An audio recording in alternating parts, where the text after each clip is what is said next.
Good evening and a very warm welcome to this third program in the patient education series of the MS Center at Thomas Jefferson University. A series that as this one would not be possible without the generous support of sponsors. And here you see the platinum as well as the gold sponsors of the program series. Their support is acknowledged. I would like to discuss with you a yet other subform of neuromyelitis optica spectrum disorder, MOG antibody disease. MOG antibody disease differentiates itself from neuromyelitis optica spectrum disorder, where the person has anti-aquaporin 4 antibody, and the fact that the person with this condition has antibodies against a surface feature on oligodendrocytes. The aquaporin 4 antibody binds to astrocytes, to aquaporin 4 expressed on astrocytes. The MOG antibody binds to myelin oligodendrocyte glycoprotein, which is expressed on the oligodendrocytes, the cells that produce the myelin in the central nervous system. I mentioned the points that in neuromyelitis optica, the NMO IgG positive cases, the gender ratio is 9 women, 1 man.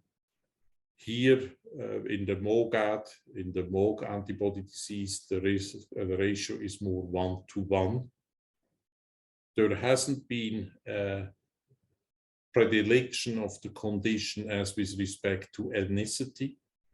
I mentioned with neuromyelitis optica, NMO IgG antibody positive cases, the frequency of cases is higher in individuals of Asian and African extraction.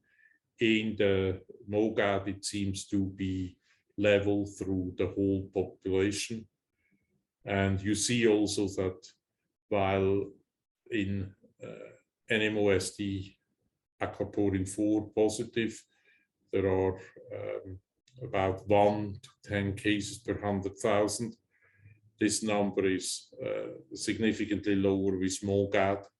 You also see from this depiction over here that MOGAD is more frequent in children, particularly pre-pubertal children, so children before puberty sets on, than in individuals of older age. Just to look at the distribution, as we mentioned before, anti-aquaporin 4 recognizes surface feature on astrocytes. MOG antibody recognizes a feature on oligodendrocytes.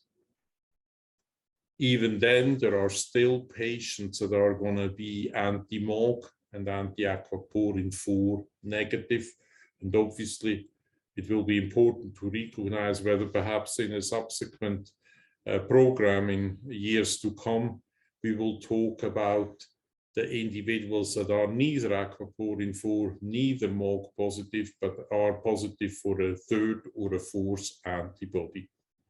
Important is to note that there are almost no individuals that are aquaporin and MOG positive, as both have both antibody. This is a rarity, and MOG antibody and aquaporin 4 antibodies are normally exclusively present in an individual. We mentioned already the fact that the antibodies recognize different surface features. This is again shown over here to remind us of that. How does MOG disease differ from either multiple sclerosis or neuromyelitis optica when the NMO-IgG antibody is present? Well, there is, as you would expect, because it has been grouped with NMOSD, there is a significant overlap in the appearance.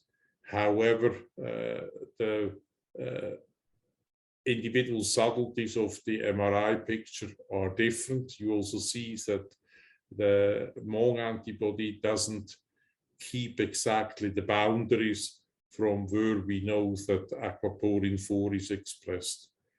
Again, if you look at the optic neuritis, very often there is bilateral optic neuritis. In the spinal cord, that where it occurs lower down in the spinal cord can be more frequently observed. And in the brainstem, again, the involvement is slightly more marked. And in young children, the whole brain can be involved with, or more diffusely involved with ADEM. You see the appearances indicated with arrows over here. So the brainstem can be involved, the cerebellum can be involved, and the cerebral hemispheres can be involved. You also see under D, the spinal cord involvement. You see that this is less longitudinally extensive as is observed with neuromyelitis optica IgG positivity. You see the relative distribution of the different cases that have been observed in individuals. How is MOGAD treated? There is currently no approved medication for MOGAD. There is an interest in developing these medications. They will be directed against antibody production. They will be directed against inflammatory cytokines. And there are also currently an off-label use of medication that are immunosuppressive to a degree. An important feature with MOGAD is also that not everybody is at risk for reoccurrence, but obviously we don't know that in an individual case, whether or not the person is at risk for reoccurrence or not, and therefore very often treatment for a period of time is empirically maintained in the individuals.